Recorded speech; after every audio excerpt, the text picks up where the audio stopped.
Hello, আজকে বানাবো pastry cake candle. কাদের কাদের pastry খেতে ভালো লাগে অবশ্যই জানিও। তবে এই ক্যান্ডেলটার একটা ছোট্ট কাহিনী আছে। যেই পেস্ট্রিটা বানানোর আগে আমার দিদির ছেলে পেস্ট্রি খেতে ভীষণ ভালোবাসে। তো সে বলছে এত রাতে নাকি পেস্ট্রি খাবে। তো কোথায় পাবো? আমরা সত্যি গ্রামের দিকে বাড়ি, আমাদের এদিকে সামনাসামনি তো কোথাও পেস্ট্রি পাওয়া যায় না, যেতে গেলে অনেকটা দূর যেতে হয়। এই টাইমে কোথাও পেস্ট্রি পাওয়া যাবে না। তো আমি বললাম ঠিক আছে চল আমার সাথে, আমার বাড়িতে আমি বানিয়ে দেবো তোকে। বলছে হ্যাঁ বানিয়ে দেবে।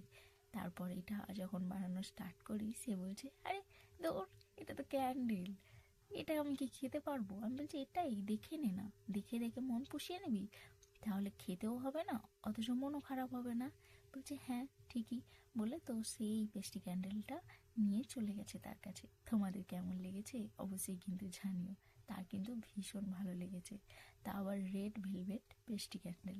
তোমাদের কেমন লাগলো কমেন্ট করে আমাকে জানিও। ধন্যবাদ সকলকে।